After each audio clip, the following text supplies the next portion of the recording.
It is not an April Fool's joke because April Fool's has passed. So for everybody who thought that we were playing a joke on them, the joke is now on you because we are live today with a very special guest.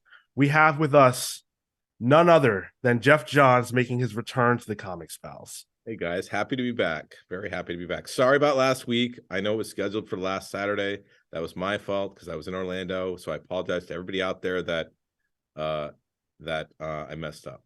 So we still had a show. Yeah, we're good. As we discussed last time, we've been doing this for 6 or 7 years and we don't miss a beat. So we just said, hey, we'll do a show. We'll do what we always do. And, yeah, I can't believe you guys do it this consistent. It's insane. 6 years. Crazy. Yeah, 6 years. Yes, nor will it stop. Such dedication. I love it. I love it so much. Well, we love comics. And we love talking about them. And we love having people like you here to talk. Kale, are you saying we love talk. We love comics. I mean, that's I do want to say as we get this rolling, a few things. We got a lot of questions for Geoff Johns. Once again, you guys love when we have Geoff Johns on the show. We will honor the questions that come from the patrons who support us very loyally, and we will honor any super chat questions that come in through YouTube. Super chats are open. So if you want your question asked, it will be asked if you super chat or if you're a Patreon member. It will be asked at the end of the show. We're going to take our time to chat with Geoff. And then at the end, we will give the listeners their time. So stay tuned and hang tight. The other thing, and Geoff, you don't even know this. No. We are doing a Geoff Johns Geiger giveaway. Oh, cool. Yes, where today we will be giving one lucky winner a copy of your book in trade, Geiger. We will be giving away a copy just like this to whoever wins. We submitted for people to ask you questions, and we put all their names into a randomizer. And at the end of this conversation, we will determine the person who will be sent a copy of Geiger. Cool. I will add to that, since you're doing a little prize thing, I will sign copies of Junkyard Joe 1 through 6, and also I'll get an original page from Geiger and throw it in there too. Whoa! I'll double down on that. Geoff, my man. Yeah, that is huge. We will have to discuss the logistics of that. Yeah, that is. Do it. Yeah. That is. Can I enter? Because I want. I want you guys can 100% enter. Yeah, I got some beautiful. I mean, I have so much Gary Frank artwork that I've bought and gotten from him over the years, and I've got some really beautiful Geiger pages, and I'm sure somebody would like one. And they're sitting on this podcast. Or somebody's right here. Throw it in there. But yeah, you just give me the address of the winner, Sean, afterward, and I'll send this stuff out. Junkyard Joe 6 will probably be published. I think I'll probably have copies next week, so I'll sign 6 as soon as I get it, and I'll send all the stuff out. Ooh, wow. This just became a whole other type of giveaway. I'm so excited for whoever's going to win. That is a beautiful thing, Geoff. So thank you for doing that for our audience. Sure. Real quick, before we jump into the conversation, I also want to let you guys know, the listeners, how you can find and support the show. Of course, we are the Comics Pals, at the Comics Pals, all over social media. If I sound a little rough, excuse me, I'm a little sick, but I will get through this. Patreon.com/the Comics Pals is the best way to support the show. You get access to our newsletter, you get access to exclusive content over there, and you get a name and shout out on the show. So I want to say thank you to Thunderstruck, Rebecca Alejandro, the Night Stalker, Harris Najinski, Brian Demolisher Del Pozo, Random Rocio, Kefis the Incorruptible, The Great Destroyer, Hyper Viper 89, Momentum Mike Elliott, Starcross Catherine Stars, Hound of Justice, Atomic Hound, Dan the Truth Trudeau, and Joel Justice. So thank you all very much for being a supporter. All right. And all those supporters, I got to say, you're supporting a great show. Like the dedication. I'm so impressed by the dedication and passion you guys have to do this over and over and over. And for the love of comic books, it's really special. It's really cool. Thank you. Means a lot. Yeah.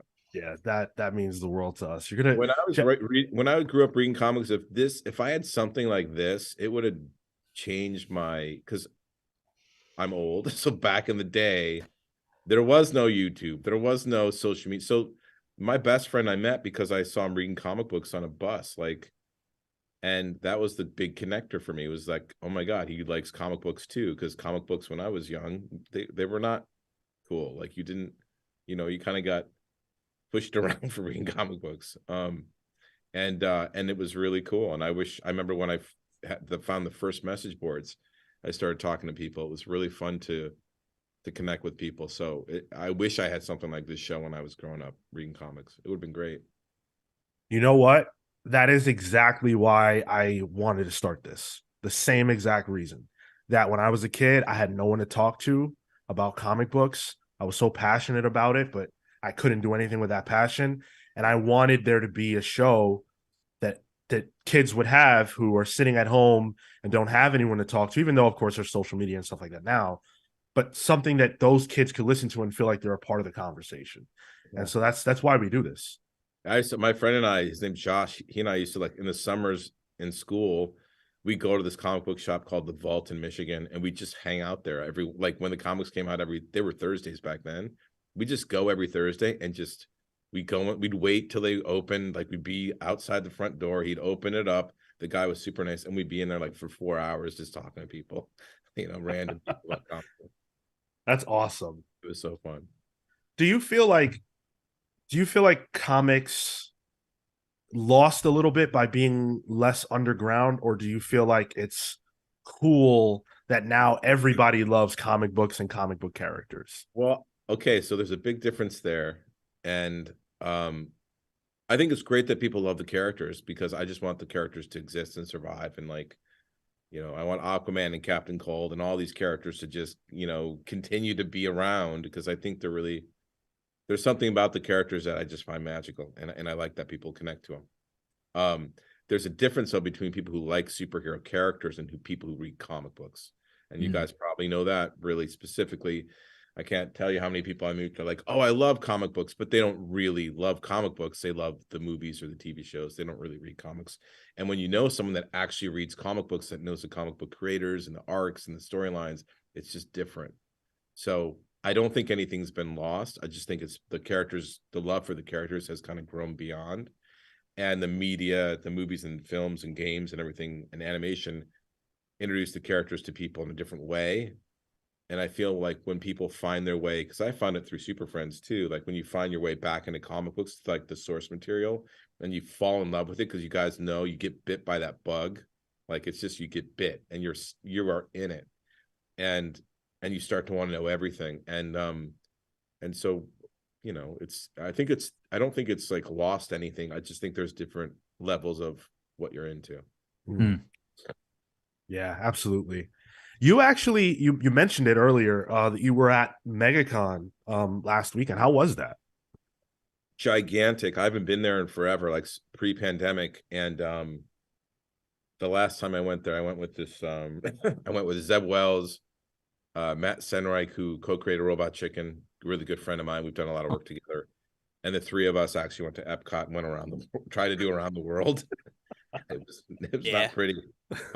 But when I went last time, it was so much smaller than it is now. It was huge. It felt like it wasn't, San Diego, New York big, but it was big. And the people were awesome. The convention's great. There's a lot of space. There are a ton of creators there that I hadn't seen in a long time. It was super fun. Great show. This might be a dumb question, but do you table at a convention, or are you like have you transcended? So I have, I don't know if transcended. I don't know if anyone transcends from tables at all, Kale. Like I think we're all table people. Unless you're like a actor, like actors have the special actor section, Okay. Yeah. Okay.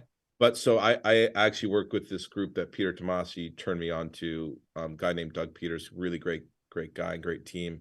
And they set up your signings. So I go for 2-hour blocks there's tables, but I only do 2-hour blocks a day because eventually like my hand starts to hurt, But I do I table, but I don't bring merch. I don't sell stuff. I just sign it and go. Is it still exciting for you to, interact with fans and people that really love you and your work? Always. I was actually at a restaurant this week, and one of the waiters, I occasionally get recognized just because I think of like YouTubes and stuff. And one of the waiters was like, "Are you Geoff Johns?" And I was like, "Yeah." And I thought I knew him, and he's like, "I love Green Lantern." So cool. And we ended up talking for like 10 minutes. I love talking to people who love comics because it's the same feeling I had when I met Josh and we were talking about, he was reading comics on the bus and I was a kid and we were talking about comic books. It's the same exact feeling because we just start talking about, I'm like, "Oh, what are you reading now? What's good? Like, what do you like?" And I'm like, "Oh, I really like, this and that." It's always fun. And at the shows, it's always fun. It's just the line. I always try and take my time because, I remember going to conventions, and I'll just talk about the great experiences I had, like meeting James Robinson when I was 19, and I loved his work so much. He was the nicest. He's one of my best friends now. He was the nicest human being in the world to me. Took time, and like it was really impactful when I met creators that were kind and like talked and like, and I've had experiences where when I was younger, where I met people that were just like that, or they didn't show up, which was always a bummer. I remember there's one guest I wanted to show up so bad in Detroit Comic Con, they didn't come. So I was try and take my time. And if people bring omnibuses, I try and sketch something in it because I'm like, you just hauled that omnibus like across the convention. I feel so bad for them. Now people bring in suitcases because when I first started writing comic books, you just signed the singles because they didn't really collect that much. But now it's collected, and so I sign a lot of the big books, and I try and sketch in them or something. But I love talking to people about comics. Everybody. Like I saw Josh Williamson there. I haven't seen him in forever, and we talked for like, it was like super fast. Like it was almost like you couldn't stop talking before the panel. Like we got on and we just had so much to say. It was really fun. It's just fun to talk comics and who loves comics. You guys are Crisis Brothers now too, so I know. I told him. I said, "I know you've been through it." Because it is like for a creator, because I'm like, writing a crisis is very different than writing anything else. It really is a process because there's so much around it. Like I was talking to Dan DiDio this week about Infinite Crisis because he was posting about Blue Beetle or whatever, and ended up calling him, and we just kind of reminisced about that time between like, Countdown up through like Crisis and how fun it was. Yeah. That's my era. I have a deep love for that era. Yeah. It's funny because now I have people coming up to me saying they grew up on that era. They grew up on on like, this is their first comic was Teen Titans or Green Lantern Rebirth or Infinite Crisis. And it's cool. Like I really appreciate that. I love it. So yeah, I love talking to people, love talking to fans. And like, I mean, for years I've done it. There was like St. Walker. I don't know if I've mentioned this, but like St. Walker is named after a fan, like because someone came up to me and like, Green Lantern Rebirth got me through this really dark time and blah blah blah blah blah. It made me really hopeful, and I'm like, "Oh, what's your name?" And his name is, I translated his name into an alien name is Brady Walker, and I made it Brody Walker, St. Walker, after him because that conversation impacted me so much. And I'm like, that guy embodies hope because he took that and then made hope out of it. So I'm like, okay, I'm going to use his name into something. So I wonder if he knows that. I don't know if he does know it because I've never spoken to him. I asked him his name and I remembered his name. I think I might have spoken to him once after that at a show, but I really don't, because I don't know where he lives. If anyone knows Brady Walker, tell him hello for me. And like, thanks for inspiring St. Walker and the entire Blue Lantern Corps and being so hopeful. And I hope life's going great. A lot has happened for you since we spoke last. That was like 6 months ago. And since then, we got some big time Geiger news, which excited all of us. We learned that Geiger is actually going to be getting a television adaptation for Paramount Television Studios, and it's got a great team behind it. Yourself, of course, as the showrunner, and I know you're going to be writing the pilot, and I'm sure you'll pop in and out and things like that. And then you have Justin Simeon from Culture Machine working with you, which is pretty huge. And Gary, he's set to direct, which is awesome. That's awesome. That's and awesome. Justin's awesome. He's like the biggest. When I met him, he's a huge fan. He's a huge fan of comic books, and actual, like, he's not the superhero fan. He's a comic book fan, but he's just really cool. He just did Haunted Mansion, which I'm excited to see. But he and his team have been great to work with. We like the script, pilot script's in, and the strike is kind of screwing timing up for stuff. Like the idea of like this Writers Guild strike is really, it's May 1st is a deadline. There's a lot of talks right now, but everybody here is, nervous about what it means for the next several months. But we're excited about it. I also have some, we did some VFX, like R&D and like on it already. It's like really cool stuff. I'll show it to you guys. I can't show it live, obviously, but I'll show you guys the thing afterward. Oh, that's so exciting. All right. Cool. The perks. If you insist, Jeff. I will. As soon as I can show like stuff, hopefully we'll get the green light and we'll be in production at some point soon. But as soon as I can show anything, we'll have it out there, because I'm excited about it. I'm really excited about it. It's been fun to write too. It's pretty close to the books. There's a lot of cool surprises in it. Tonally, it's the books. It's just a pilot script allows me to go deeper into character, deeper into moments, deeper into the world, but it still stays true to what Gary and I did. And when you guys see the visuals we're working on right now, it's very true to what Gary's art is. Gary's been like, it's so fun to work on a creator-owned book, because the only person I check in with is Gary, right? So yeah, like, I talked to Gary. I'm like, here's the outline, and we talk about it, and it's fun to include him, because we've been partners and friends for, we worked together first on Avengers, like way back when I was running at Marvel. So before maybe Marco and I don't know how old you are, Tyler, but you got maybe before you guys were born. I'm 30. We worked on an Avengers issue, because I love Gary's art, and then he came over and worked on Superman with me in like 2005. So we've been working straight through for, it's insane, for 18 years. It's crazy. So to be able to work with Gary on something like this, which is so new, it's exciting, and it's been fun to work and collaborate with him in a different way. When you're writing the pilot of a show, of a comic you've already created, does that give you opportunities to be like, all right, maybe I want to do something a little different here? Yeah, absolutely. Yeah. Absolutely. Because you get to kind of look back at it and say, okay, well, are there things that I would have maybe done a little differently or tweaked a little bit? There's nothing in it. If you read the pilot script, you guys would not be, you'd be like, oh, it's the script. But there's things in there that I did change that are more character and subtle stuff, and a few connective points that are a little more obvious in there that make it more emotional for me.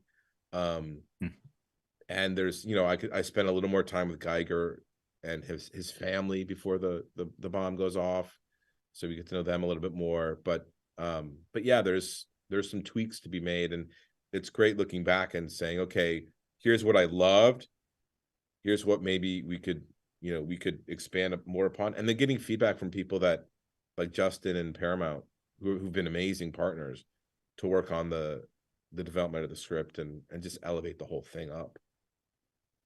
How wild is it for you that you're working on this, given that Geiger just kind of came out a couple of years ago? Like, it's such a huge turnaround, such a quick turnaround. It is. I work with some great people. There's like my head of development at Mad Ghost here, like he and this guy Gary King over at Paramount really spearheaded this. But I think part of it's because I just have experience in the world already. So, getting this in front of people and figuring out how to, and I show ran Stargirl, so I'm already a showrunner, so being able to say like this is the next thing I want to show run and try and figure out like, okay, where is a great place for it. We just got lucky with working with great people, you know.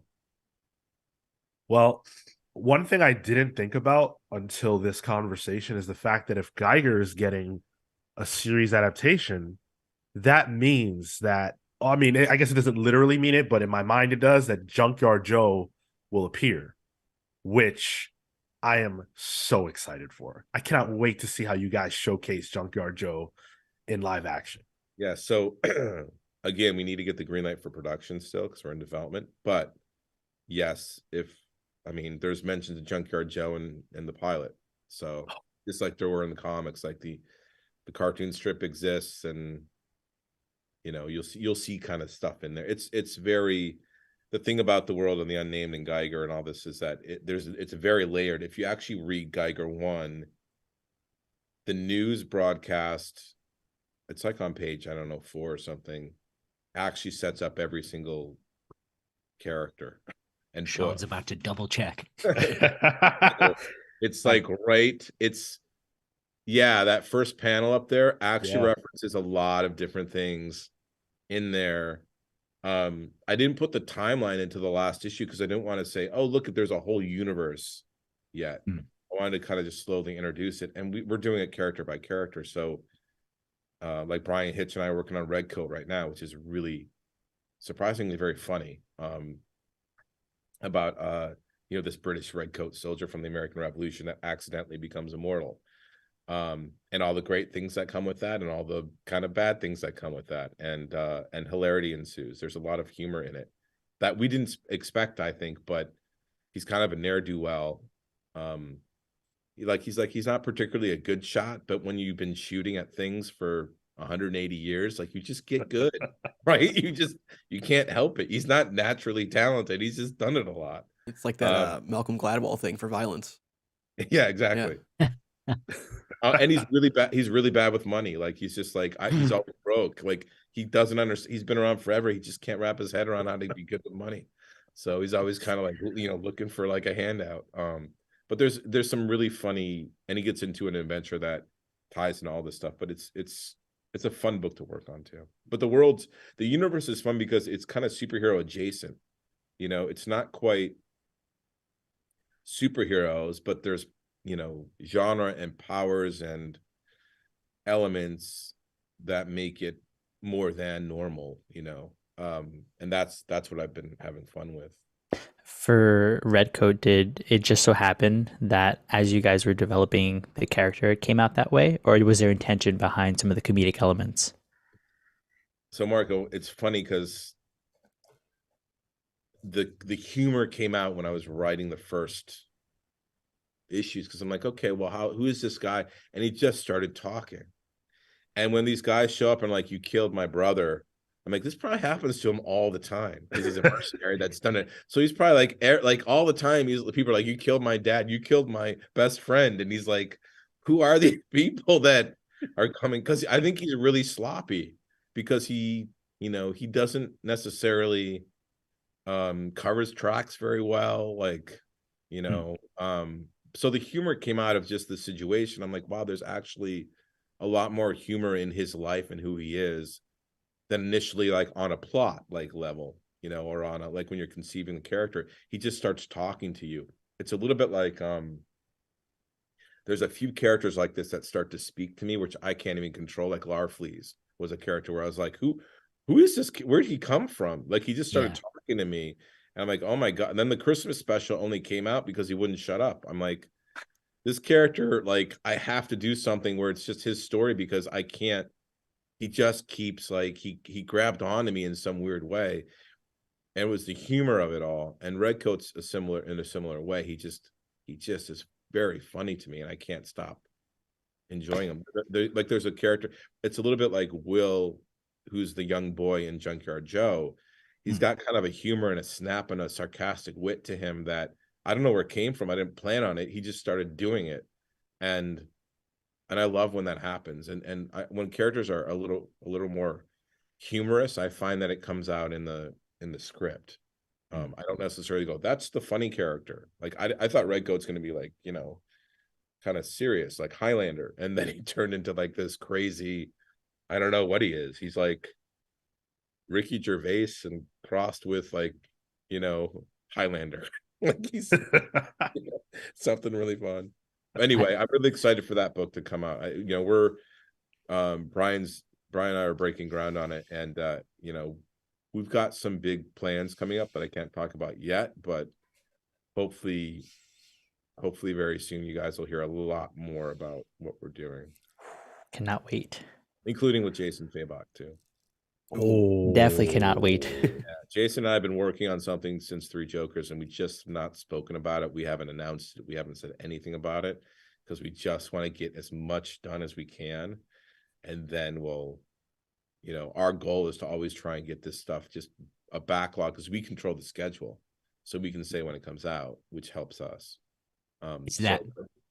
Is that in the Geigerverse, or is it a completely different thing? I cannot say anything about it. Okay. I see you, Jeff.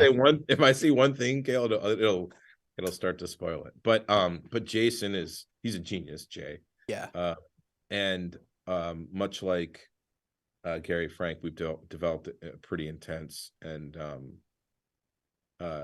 deep creative connective relationship and collaboration. Like we've been working together since Justice League now, which is quite a while ago. So 2015. It was before Rebirth, 2014. So yeah.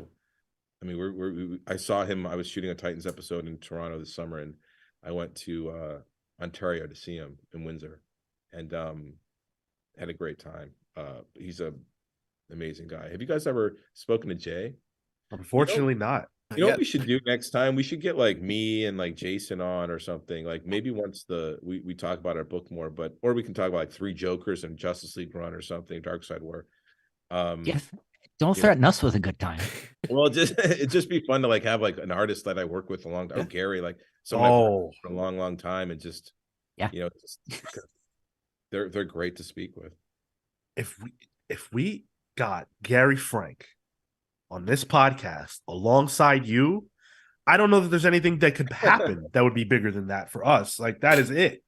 I'll try. You know what I'll do? Maybe I'm going to talk to him. Maybe we can get one. I'll talk to him. He doesn't do any of these ever, but I'll see. Oh, wow. Gary Frank, it's interesting. Gary's he's such an artist. He's a genius too. And we always come from a place of emotion, which is why every one of our books, and I don't know if I can say this about anyone else I've ever worked with, but you can actually read any of our books in order. Like you could read Superman Secret Origin and then Brainiac and then Superman and the Legion, or you could read Batman Earth One. Like all our stories are kind of designed to have a beginning, middle, and end.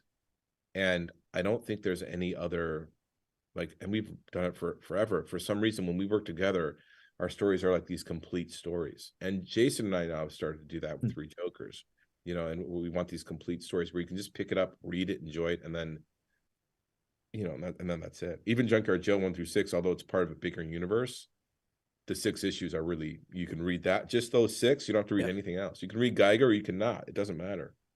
After issue 6, you'll want to. But it's really interesting how that just kind of happened with what we do. Well, let's talk about Junkyard Joe, because when we first scheduled this, we were thinking that Junkyard Joe would be wrapped at this point. There was a delay. And so now it's coming out, I think you said in April, right? It's coming out. I mean, it's next week, right? Okay. I think either next week or the week after. It's coming out soon.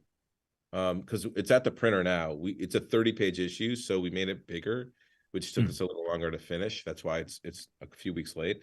But it's a beautiful book. I cannot wait. I'll show you guys some of that too afterwards. Actually, no, I might be able to. I don't know if I can share my screen. I can enable that if you would like. Yeah. I can just show you guys some. All right, let's see. Let's see. There we go. You should be able to share your screen now. Okay, I'm just going to open up issue 6. Since I can, right? Just be careful with whatever else you're opening up. Yeah. Just, we are live. Okay, I'm just going to show you guys the first few pages of this. Awesome. All right, you guys see that? Yeah. Hold on, Okay, so I open up issue 6, going back to, and this is Rob Lee, beautiful letterer. So you guys got to look at what I get, right? These are the PDFs I get when Rob turns them back in, and I do notes on the dialogue this way. So first page in 1972. Let me go back. Make sure this is single pages. And we'll just go through this opening scene because it's fun. So we flash back to Muddy as he's sleeping, recovering in the infirmary, and he wakes up and there's a man there. Hello, Private Davis. Says, who are you? I'm a specialist, a doctor. I'm an engineer. I design weapons for the United States. I came to ask you about what you encountered in the jungles. One of the nurses said that you've been insisting your life was saved by a robot soldier. Can you tell me more about this robot? And he's sketch pad from issue 1. No. I didn't see a robot. I didn't see anything out there. We see him and his troops with Joe, except every one of my friends die. And the man says, oh, I must have been mistaken. Have a safe trip home, Private Davis. And he leaves.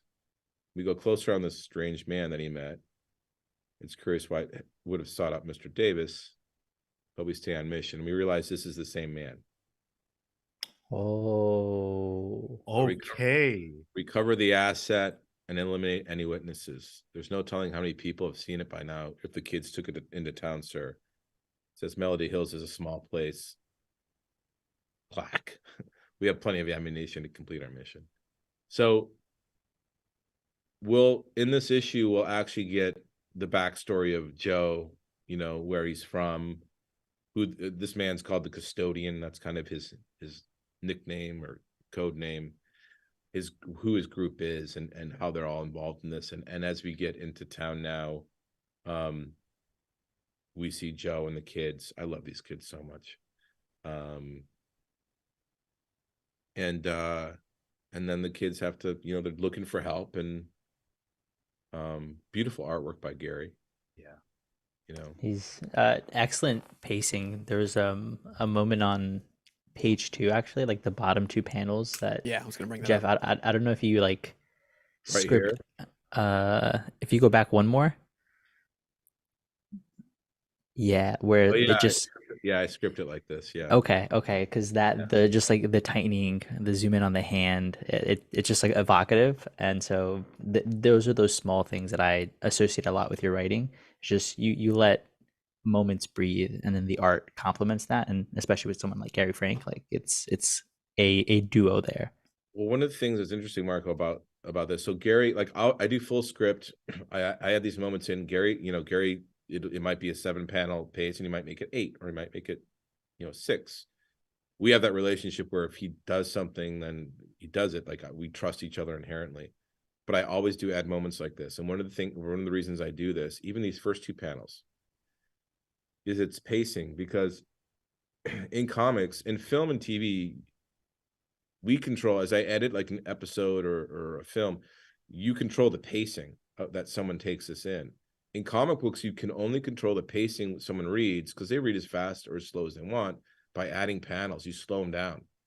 So you can actually, when something's emotional, I try and add more panels, silent beats, things like this, to just make it feel slower. So him covering up that drawing, clearly it means he's like, oh shit, right? Someone's asking about that robot, and then he covers it up. You lose that moment. But I always say it's as simple as someone saying, seeing like a page of Batman walking through a door. If you add him a panel of his hand going close to the doorknob, and then go back on his face, then go back on his hand, then his hand grabs it, you've just created some tension, right? That's how I try and slow things down or create mood. Even these panels here, you can see 4 and 5 of this guy thinking, whoever this man is, he's thinking, oh, I must have been mistaken. He's deciding right there, do I have to push this, or do I just let this go? And he lets it go. Have a safe trip home. But in that moment, you can see that that's telling you all of that. Rather than having one panel, he says, oh, if I'd had all those word balloons in one panel, oh, I must have been mistaken. Have a safe trip home, Private Davis. That moment of him thinking and processing that you probably aren't even aware that you're adding it in there while you're reading it. That's what that's for. So there's a lot of things that happen between the panels that are storytelling that you're writing without obviously dialogue or whatever. But I always add these extra beats. Even here, where he's saying like we recover the asset and eliminate any witnesses on panel 1. And then you go to, you know, the guy says, look, he took him into town, and the guy says, Melody Hills is a small place, and he cocks his gun. We have plenty of ammunition to complete our mission, meaning they'll kill every single person if they have to. Yeah, they're ready there. I don't have to say that, right? I can just show it in these panels. But anyway, that's kind of, you know, that's what we, you know, that's some of the best story. And with Joe doesn't even talk. He doesn't even express. He just looks. So the looks are so important at, you know, moments like when you know, they're saying, where's the vet center? Over there. And the kid says, man, people are gonna shit when they see the real life Junkyard Joe.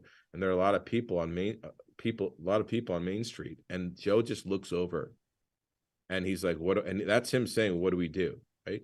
You think it, what do we do? You know, the worry is that like a little nuance of just like, oh, okay, he's coming back for reassurance. He's looking back. Yeah, exactly. He's looking for reassurance. Like, okay, what? And then they're thinking about it. And we go back to, you know, Muddy and Sam, their father, and really, again, beautiful. This last panel really, you know, really shows beautiful motion by Gary Frank. One thing I noticed about Gary is that like he can put so much emotion into Joe just by depending on the head cock and the lighting on it, because it's a robot face. But it's so yeah, I don't even know how to describe it. It's just so cool. Oh, it's beautiful. And to have like, this isn't a superhero comic really, right? It's a science, I guess it's a genre comic, but it's a really pretty grounded story for what it is. It's about a robot and veterans, and to have, I feel so grateful and fortunate that Gary Frank's drawing this story, because he brings the heart to it, and he elevates it. It looks so, to me, absolutely perfect, you know. But anyway, yeah, so this is the issue, but it's done. It's at the printer, and you know, and so excited to have this in my hand. I'm beyond excited. Anyway, that's a look at Joe 6. Thank you, because I think that on 2 levels, for everybody here and for everybody watching, what you just did was incredible, because not only are you showing us something that, you know, really no one else has seen but you and those who you're working with, but you also gave what I think is a piece of what could be, you know, I'm shocked you haven't done this yet, a masterclass on storytelling, because what you were just describing is something that I think is the essential sauce of telling stories. Last time you talked about cinematic storytelling, and you made a point to say it's not just about things being big, it's about taking your time and living in moments. It is, especially in comics, where, like you said, we control the pace. You as a creator, you're like, hold on, I have some control over this. And I don't think a lot of comic book, I don't want to speak disparagingly, but I think that that's a lesson that a lot of people would do well to learn to enhance their work. And so I appreciate, on behalf of everybody in our community who's a writer, that you just did that. Sure. I mean, I love talking about craft. I love doing it. Like I talk about, I learned a lot of my storytelling. There's things that James Robinson would teach me early on, where he would say, like, you know, when you have a splash page, make sure it's on an even page, because you got to turn the page. Like, if you have a splash page on the odd page, you see both pages at the same time, you've blown it, you know. Because if it's a reveal, your lead up to the reveal is useless because you've already seen it.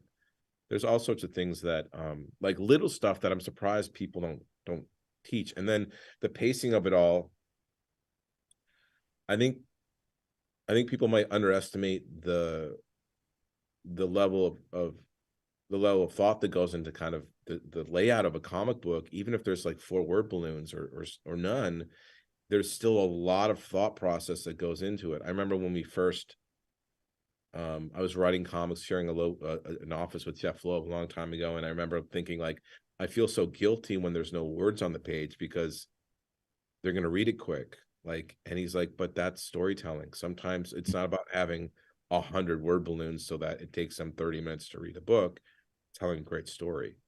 And that, gave me some confidence to kind of pull back on stuff. And when you're working with somebody like Gary Frank, the silent panels are key. They're just key to illustrating emotion. If you look at Three Jokers, Jason and I did the same thing.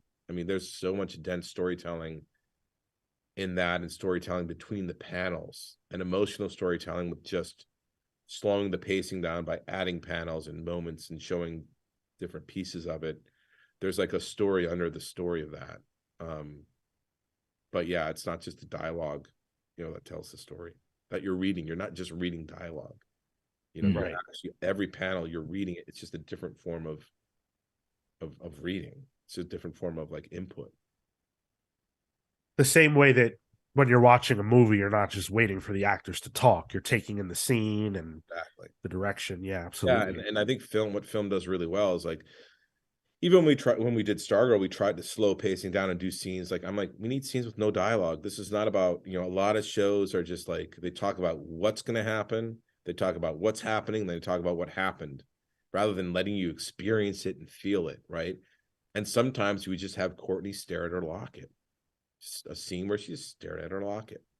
And you knew she was thinking about her dad, and that was it. Like, we'd have scenes where it was just, Yolanda Montez feeling lost and left out. But we'd always talk about scenes without, same like silent scenes in comic books, scenes without dialogue.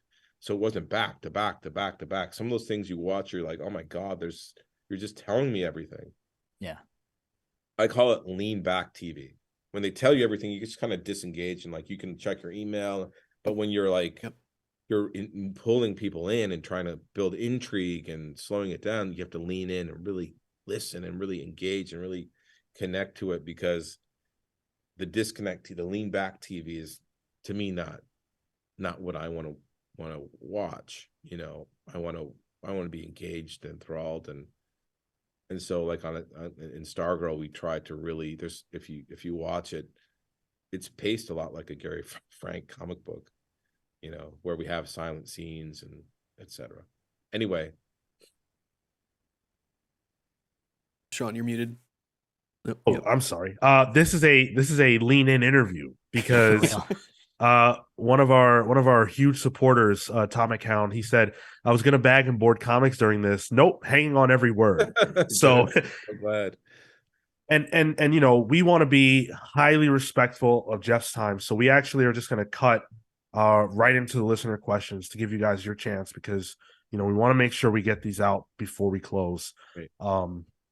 So Tyler, do you want to kick us off? Yeah, is there any particular one you want me to get to, or just from the top? Okay. So Joel Justice asked, Jeff, what do you like about your own comic runs on Geiger or JSA or Junkyard Joe? Any particular things that you think of? I like the there's certain storylines that I probably resonate more than when they're emotional. Like, there's certain things, there's some that like Sinestro Corps that probably would be obvious. There's others like Superman and Legion of Superheroes, which maybe would be less obvious. Or the Superboy run in Adventure Comics, which I really loved and found, some of my favorite stories are probably the ones that are kind of lost or like just forgotten. There's this single issue of Superman I did with Brent Anderson, where kids are playing baseball and he just crash lands into the field. And they're like, where the hell did Superman come from? And it's just a single issue story about Superman and his impact on kids that I really love. But yeah, anything that's emotional, that's what I respond to. Some are really successful and some are kind of like obscure. But I could, and I could also list the ones that I learned a lot from that didn't turn out so well. But those are the ones I really like, are the ones that resonate with me emotionally. That's why I like Junkyard Joe so much, because it's really emotional to me. Yeah, that's why I love it too. This next one is from Brian, who says, do you wish you had more time on Teen Titans? And did you have plans for the team that 1 year later might have gotten in the way of? Yes. I did. It's a huge conversation. It really was. I love working with Tony Daniel on that 1 year later run. It was so fun. I love like Superboy and Kid Devil and Wonder, like all that whole storyline when we were building all that stuff up, and Tim and Cassie, but Tony Daniel was taken off the book in the Titans East arc. And I told myself like I wanted to work with Tony, and because of the schedule and him being pulled off it, I left the book because I did not want to stay if the book wasn't going to be as good as I thought I could make it. Same thing happened with Hawkman with Rags Morales. He was leaving at 25, and I'm like, I have to stop the book because I don't know who can draw Hawkman and make it look as good as Rags. So I'd rather leave it now than continue the book and make it not as good. So Teen Titans, I did have other plans, other characters. I mean, I introduced a lot of characters, Miss Martian, Zachary Zatara, like a bunch of characters I like, but I did have some more plans for them. I wanted to go back to Titans Tomorrow at some point, I remember, which eventually they did. I think JT did that arc with my blessing, of course. Yeah, I really liked his Titans run. I thought it was really good. Yeah, it got cut short because Tony Daniel left the book and he was kind of taken off the book. And I told, at the time, I remember telling DC if he goes, I have to go too. Real quick, if you're in the chat and you would like your question asked, you do have to super chat. Otherwise, we are going with the questions that we got before this conversation. So, Kale, why don't you throw one towards Geoff? Yeah, this one's from Kefis. Who haven't you written that you would like to write? If we're talking about characters that exist already, I love the Hulk. Absolutely love the Hulk. Gary Frank and I have a Hulk story. I don't know, like, because we're doing all our create our own books and work, I don't know if we'll ever do it. Hopefully someday. I love Captain America. Wow. Spider-Man and his villains. On the DC side, like, I love the Outsiders. I just grew up with the Outsiders. I really wanted to do like a kind of super character driven book on the Outsiders. And then I have a Sergeant Rock story I'd love to do. Yes, that would be really fun. On the IP versus like your IP, the creator owned versus company stuff. Do you sort of prioritize? Are you like, listen, I'm creator owned, forget it? Well, at this point in my career, creator owned is just for me and my partners like Brian Hitch and Jason Fabach and Gary Frank. Like, it's just where we're at because we've done so much work. Like, Gary and I are really proud of the work we've done on the superheroes that exist, like Batman and Shazam and Superman and Doomsday Clock. And Jason and I, like, it's like we did Batman Joker. Like, we're gonna do a Batman Joker story. We want to blow it out and do like a Batman Joker story that examines like everyone he's hurt and what it means to be traumatized by the Joker and how you recover from that, and how some recover well like Barbara and some don't like Jason, and how difficult it is, and about healing with Batman and Joe Chill. Like, there was so much stuff in that book. So we're really proud of that book. We had an idea for a sequel, and we're going to do it. We were going to do it right away, but then we ended up doing, for a variety of reasons, doing our creator own book next. And so, at this point, creator owned is just, it's what Jason wants to do and I want to do and Gary wants, like, it just becomes something that's more of a priority, just because it's we have control over it too. The fact that we can do whatever we want, like, and it doesn't mean that we don't want input, because Brian Cunningham's our editor, and it's great to have Brian. He's been my editor on all sorts of things. I want his feedback. I want his notes. Even Rob Lee will, like, on dialogue, will give suggestions in the things like, hey, you might think about this. And I love it. I love collaboration. When you work with great people, everyone's just trying to make it great. So it's not about like having creator own where we can just do whatever we want.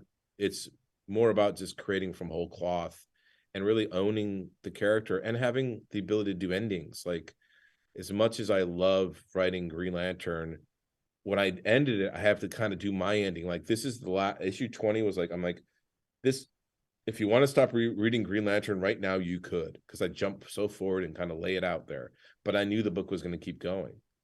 And so it's nice to have that in the create our own universe, creating characters at this point and doing endings. And like, I'm having a lot of fun with Redcoat. I'm having a lot of fun with Junkyard Joe, and they're important stories to me personally too. So yeah, create our own is my priority for sure. All right, let's run through these last few questions. We definitely want to announce the winner of the giveaway, so let's barrel through these and then make that announcement. So go ahead, Marco. Yeah, next one from Harris. Is there a character you want to pluck out of the shadows and tell a story about in the current landscape? Who would it be? And an addendum from my part. Why is the right answer Swamp Thing? Swamp Thing's got great stuff going now with like Jeff Lemire's book and Doug Mahnke, right? Like that's like, I feel like Swamp Thing isn't obscure. He's like a great character that, like, I like the obscure Marco. Like, give me like the bottom of the barrel. Like, that's why I did Aquaman and Booster Gold and all these characters. When I launched Teen Titans, I remember people were like, why? It just got canceled. Why would you ever write Teen Titans? Why would you work on JSA? Hawkman's a failed character. Don't write Booster Gold. Go write Batman. Don't do Aquaman. Like, my whole career, people have been telling me, don't do those characters. I love those characters. And so it took a long time for me to even do Batman projects. I'm like, Batman doesn't need me. Batman's already great. He's got great characters, great stories, great like stuff. But if I was gonna pick some obscure character from the, I'd love to do. He's not very obscure. I'd love to do a Demon book at DC. Like, the Demon would be really cool. I've got a lot of ideas for the Demon. Would you do it in Iambic Pentameter? I cannot reveal what exactly I do, just in case it ever happens. Fair, yeah. But and then Metamorpho is, I've mentioned him a lot. I just find him a really intriguing character. I don't know if, I don't know if I'd ever necessarily do a book, but the Outsiders, he'd be included in that. But I'd say the Demon is probably one of the few, because it's also not at all what I've done before. It's so different. That would be fun. So this next one is from Dan Trudeau, and Dan says, is there a different learning curve for a comic book writer coming from a TV film background like yourself than someone coming from a literary writing background like Scott Snyder? So what are the differences? I don't know the differences because exactly just because I come from film and TV. It's very visual. Like, I always tell people who are writing comics, read Shot by Shot, great directing book, but it's great for comic books too. So a book called Shot by Shot, Understanding Comics, they're all visual storytelling. So I think, it's probably specific by person, but the one advantage I had coming from film and TV was that I already thought visually. I already thought shot lists. So it wasn't a big stretch to start to go, hey, close up shot. This is why I'm going to pull back. This is why I'm going to do an overhead shot. This is like, every shot's motivated. There's a reason for every shot. So, so yeah, for me, it did help coming from film and TV. Tyler, you want to ask the last couple? Yeah, sure. So here, yeah. So the other question that we had is from Ouroboros Snake. With John's propensity with your propensity for the Golden Age and those characters, would you ever be interested in crossing them over with the Freedom Fighters to create a current status quo? We have a Freedom Fighters fan in the. Yeah, the Freedom Fighters are great characters. Yeah. They've done, a couple like reboots over the years. Jimmy Palmiotti did a pretty big one that was cool. I don't know if I necessarily would tackle that since they've done it so many times already, but I always love the characters, particularly Phantom Lady. Really cool characters. Uncle Sam would be interesting in today's climate, I think. Yeah, I mean, he'd be obviously a challenging character on a lot of levels, especially that beard. Yeah. Yeah. But yeah, no, there's something interesting about the Freedom Fighters. I don't know if there's so many different aspects. Like, my brain starts working on it. I got to stop it before I start thinking of ideas too much. But there's just a bunch of different ways into how you could tackle that. Tyler, was that all? I could just throw that quick one that Matt had in there. Sure. If you could recommend a book besides Junkyard Joe that's on the stands right now, what would it be? There's a lot of books I love. Right now, I just read Headlopper, which I just thought was I just love that book. Yep. Jason Fabok turned me on to that. I thought it was so good. Been recommending that for years. Oh my god, it's so fun. It's just fun. Out of all the superhero books, I'm enjoying Radiant Black the most. I think that universe is really fun. I think Kyle Higgins has done a really great job with that. Let's see what else. I mean, those are two of the books I've really enjoyed lately. Awesome. So, I think now is the time to determine who will win. Not only apparently a copy of the Geiger trade, but additional prizing from Geoff Johns himself, signed copies of 1 through 6 of Junkyard Joe, and I believe you also said an original page of Gary Franks, which is unbelievable. Yep. Tyler, that's all you, buddy. Yeah, I swear I didn't put my name as the only options at all. And you give me the yes, absolutely. Enviable task of doing this. All right, I'm going to spin this and see what happens. So here we go. All right.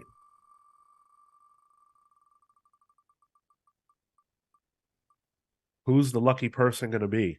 The luckiest person on earth. It's Harris.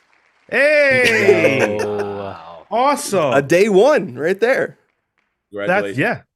A literal day one supporter That's awesome. of ours, Harris. And a big fan of yours, by the way, Geoff. So congratulations, thanks, Harris. That's awesome. That's great. So Harris will reach out to you Harris is actually a personal friend of mine, which is so funny. But we'll reach out to you and get you collusion. Don't even say that. Don't even say that. We will reach out to you to get your information, to send you your stuff. That is fantastic. Congratulations. Geoff, thank you so much for coming back. We really appreciate it. Absolutely. Let's do it again. I'll snag one of my collaborators in here next time, and maybe we'll put up some books again and go through it. We could also dedicate one where one about just comic storytelling and talk about storytelling and get into that. We'll talk offline. Please. Anything you want to do is an instant yes. Okay, yeah, it's just a yes. And Geoff, I love talking about that stuff, and I don't do it much, so it'd be fun. If you're ever in New York and you got downtime, sorry, Cal, but 3 of us are in New York, so just saying. We could do this we're like Captain America. We can do this all day. Geoff is a very busy man. Thank you so much. Do you want to say anything? Any last comments? Where can people find you? Just thank you for checking out the books, and for all you buying Junkyard Joe. I know it's not the classic superhero book, so thanks for checking out a non-classic superhero book. We're really proud of it, and we got some cool stuff coming up. We also are doing Geiger Ground Zero. Gary and I are working on that right now, which is going to be a 2-part kind of origin story where we look at Geiger's first days after the bomb went off, and how he became kind of Geiger. And that will set up something pretty big for next year that that I'm super excited to talk to you guys about when the time is right. Can't do it now, but it's much bigger than just another book. It's very cool. That is super exciting, and hopefully we can have you on to talk about that when it is time. The audience is saying thank you, Geoff. Thank you guys. Thank you all for watching. We're saying thank you, Geoff. Audience, we will be back in a few minutes. We're going to say bye to Geoff off air. So if you want to hang tight, we'll come back and we'll wrap up and chit chat about the interview we just did. So we'll see you guys in a few short moments. Bye, guys.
did it again. We did it again. Is that a quote from Home Alone 2? No, Okay. it is not. Although I do love that movie. Always an incredible pleasure to get to speak to Geoff. Like we really worked hard to get this all put together, like getting all of your questions and everything like that put together. You know, we're sorry that we were not able to ask more. But obviously we had time constraints that we had to work in. Like if you guys saw what I personally had ready to ask and talk about compared to what we actually talked about, it's not even close. I look at it this way. More content for the future, you know? Yeah. Geoff's backlog isn't going anywhere besides my bookshelf. So, and we really can't say a lot, but like Geoff just showed us something. Like he talked about what he would show us and he showed it, and it's cooler than you think. It's like, cooler than it has any right to be, for sure. Yeah, especially at this stage, like the way he described it, how early that is, it's way cooler than you think. It's so awesome, and whenever it comes out, it's gonna knock your socks off. Geiger, the comic book, right, is fucking phenomenal. The show is gonna, like, if this is any indication, it's gonna be at least just as good. I'm just gonna, next time we talk to him, be like, yo, if you need an extra to be in the Rainforest Cafe area of characters, I'm in. World's biggest Rainforest Cafe fan right here. I'm ready. That's hilarious. And hey, if you guys enjoyed it, you know, if you enjoyed what we just did, if you had a good time listening to Geoff, we really appreciate any support. Liking the video is huge. Super chats are huge. Those are massive. We thank you guys that did that today. Joining the Patreon. If you want more stuff like this, supporting shows us that you guys are into it. It lets us know what we need to keep doing, and it gives us the resources to be able to do bigger and better things. Like if you guys want shit like a Geoff Johns masterclass, like the way he was talking, you know, like all these jewels and gems and things he has to drop. Like if this is going to be a place where he would like to do that, you know, your support makes things like that real. So thank you so much. I got the impression that he loves doing that part of it. Yeah. Like just that breakdown. Like I asked him the question, and I'm like, page 2. He's like, oh no, I know what you're talking about. Like he was ready because he understood that like this was a thing that was done on purpose. It was meticulous. Like it had intention. You literally, like, I was thinking it, and you said what I was thinking, Marco. I was like, oh yeah, yo, that was great. Those two panels. I was like, I love that kind of stuff. Like, cause like it's like it has to be right. Like it has to be on purpose. I also want to point out that you know, we talked about this, but patrons had a double entry essentially into the giveaway. So, you know, whenever we do giveaways, like that's how it's going to be. That is how it's going to be. So a patron did win because, again, they have extra entries. I'm still pretty high off that. That was so awesome. Like there's right. What what's so impressive about Geoff Johns is that he's been in the industry since 1997, right? And when he talks about comics, it sounds like 1997 in terms of that passion, the love of it. He sounds like he loves it just as much as he did. The way he talks about stuff, like it makes me like, I'm not a huge fan of Geiger, but the way he talks about it and the way he talks about comics makes me go, damn, maybe I'll go get Geiger and really try and dig into it and figure out what he's doing to love it. Yeah, especially like the little nugget he gave of like things are dropped even from page 4. You know, like there's just a lot there to absorb. And the cool thing about the whole unnamed verse that he's creating is that it's so non-linear in terms of the releases. So if you look at like the timeline, like Geiger's the end of the timeline. Junkyard Joe is the middle of it, you know? So, and Redcoat is technically the beginning of it. So we're getting it from all over. We're getting it from like multiple angles, and little seeds are here and there. It's just like, it's smart, like smartly made for rereading. And like, I don't reread comics often, but the fact that this universe is so entangled makes me want to reread things. I think Geiger is brilliant. So do I. really do. Yeah. Yeah. I reread it for the first interview and I was just as impressed. And now I want to go through the shit again. Like, it almost made me want to go to Vegas. Like almost. I've been to Vegas and it actually is exactly like it is in Geiger. So post-apocalyptic. Yeah, that sounds about right. It is. Radioactive guy just walking around. I think that might have. In fact, I think a guy that was radioactive tried to get me to go into a van so that he could take me to the area of Vegas where they have all the strip clubs. That's not a joke. The radioactive part is maybe.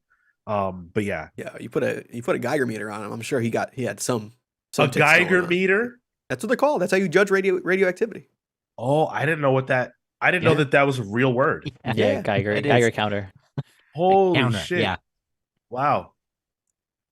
Learn something new every day on this podcast.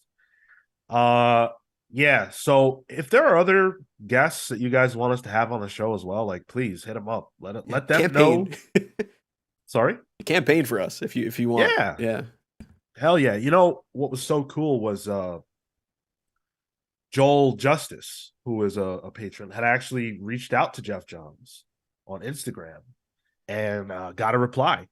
Oh, sick. And Wow. Joel told him how excited he was for Geoff to come on the show and for us to be able to interview him. And you know, Geoff said thank you and everything like that. So, you know, when you guys reach out to these creators and let them know, like, hey, we love the Comics Pals and we would love to hear you guys be interviewed by them or whatever, these things can happen. We just got tweeted out of the blue about by Gail Simone. Yeah. And like we've spoken to her at conventions, you know, but like we're becoming known a bit in the, you know, in the creator space, and that's because of y'all. Hell yeah. And as much as I like to hear my own voice, especially when I edit this, I love talking to creators because it's just like I get to be a sponge, you know? Yeah. Get to hear the wisdom. Yeah. It's like I'm watching the show, you know? But yeah. And we've been lucky. We've been lucky this year. We've had some good guests already. And it doesn't stop. It doesn't stop. So Geoff Johns is impressed by our dedication and consistency. And when I tell you that there's no slowing this train, we mean it. No, guys, I ran out of ADHD meds. This train's going off the rails. Whole hog, right? So we're not going to do any news or anything like that. I think the Geoff Johns interview stands on its own, stands for itself. So go ahead, Tyler. Join the Discord if you want to talk about news as it drops, because that's what we've been doing this week. You know, new X-Men books, been talking about that. So. Yeah, if you're new to us, we have a vibrant Discord that's full of really good people. A lot of the comments we read were from people that are in our Discord as well. So yeah, I like to say I feel we have the best community in comics. Hands is that down. true? Yes, it is true. So yeah, be a part of it. Come join. Ooh, wow, someone literally just joined. That's wild. That's wild. I don't know who you are, Armin, but thank you for joining, or Amen. Thank you for joining. We appreciate that so much. I think we're gonna close things off here. Really appreciate everybody that listened. We hope that you enjoyed it. If you want more stuff like this, support it. Showing up live, thank you so much for everybody that came and watched. We really love that. We will be back next week at our normal time. It's Saturday at 10:15 a.m. Eastern. Our review show, our comics review show, Pals Polls, is every Thursday at 6 p.m. Eastern. There is a listener poll up right now. If you want to vote for what one of the books you think we should be reviewing on Thursday. So if you want to come hang out with us, oh my God, that's so funny. So Harris just said, "So I am roaming. Who won?" Harris, you won. You won. You, dog. Yeah. All you. Congratulations. Did he hear the larger part of the prize? I don't know. Harris, not only did should we make it a surprise? Like, he might listen back later, but like, let's sure. Yeah. We'll just leave it like that. Yeah. Harris, you won. Congratulations. Sean, you want to hand deliver this and videotape it? Don't say that. Don't say that. Thank you. Yeah. Congratulations to Harris. Thank you all so much. Really, really hope that you guys enjoyed this. Your support means the world. We will be back next week. Plugs. You guys want to plug yourselves? Oh, Kale. I want to plug myself. Oh, Hit it. oh boy. You can find me. Thank you so much once again for listening to this episode, part 2 of the Geoff Johns saga. I'm coining that. Part 2 of the Geoff Johns saga. It might be a Comics saga. Pals. Episode 6, we could be like Crisis on Infinite Johns, you know, like. Oh. You can find me on Twitter and Instagram at Toto Into. That's TOTOINTOW. You can find my work at kaleward.com. That's CALEWARD.com. Marco. You can follow me on Instagram and Twitter at Mr. Marco Enomoto. Talk to me about the romance anime that I've been watching, My Dress Up Darling. It's been what I've consuming, and I have plans to watch maybe Hunter x Hunter. I've been back on anime at the moment, so come talk to me about that weeb shit. Marco, So it's just Hunter x Hunter. That's what I'm not even an anime guy, and I knew that. Yeah. Oh yeah, It's just You Hunter don't x pronounce Hunter. the X. Yeah. no way, I didn't know that. It's Yeah, like a wow. my understanding is it's like a dot Crossover. in like an acronym. Okay, that makes sense. I'm kicking you out of the Weeb channel now in Discord now, just for that. I deserve it, Yeah. frankly.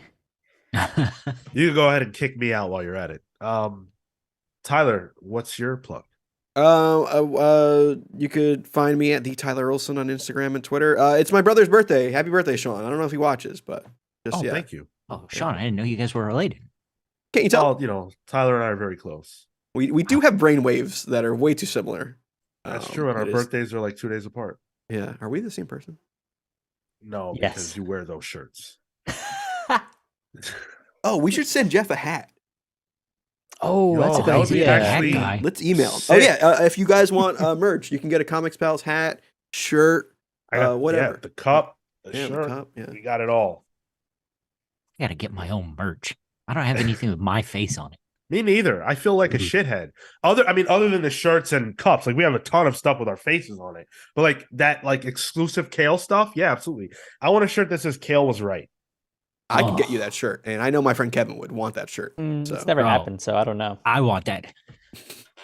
What are you gonna? What if you had like a button-up shirt, and then like when you're like you disagree with Jess, you can just unbutton your shirt and it says Kale was right on it. That is the last person that shirt would work on. That's not true in Kale's house. That's Got it. only Yeah, that's true. right. Well, you know. All right. Oh man. Come to Argentina, the Comics Pals. Listen, Done. Hey, Invite us. and Oh, that was yes, an invitation. That was an that was an invitation. invitation. Yeah. we are Vampire we are rules are like good. vampires. We are not allowed in unless you invite us. So with that invitation, you bet your sweet self that we will be sending Marco over to Argentina Oh wait, right away. yo, Argentina has a great comics community. Yeah, independent stuff, right? Yeah. Yeah. Oh, okay, yes. Not like a vacation day. revolutionary comics, right? Like So yeah, the turnout was a big one. Yeah. Okay. Yeah. See you there. Shit.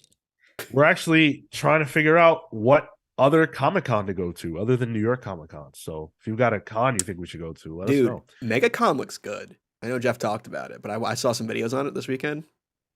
It looks pretty big. I would go. It's in Florida, right? It's right near Disney World, dude. Let's hit it. Let's go to Epcot. As for me, just really happy about what we just did. If you want to talk about it, you can join our Discord or hit me up personally on Twitter and Instagram only at Sean Soapbox. Yeah, Geoff Johns is the man. And if we are able to get Jeff and like Gary Frank or Jeff and Jason Fabok on the show, Either. that's yeah. insane. I just We want might to ask have to Jason start Fabok having like Geoff Johns specials, like Yeah, a Geoff right? Johns spin-off show. Right? Like, yeah, who knows? The sky's the limit. Thank you guys so much for listening and being a part of this. We appreciate it. We're in this journey together as a community. So thank you. We will be back next week. Until then, take care, guys.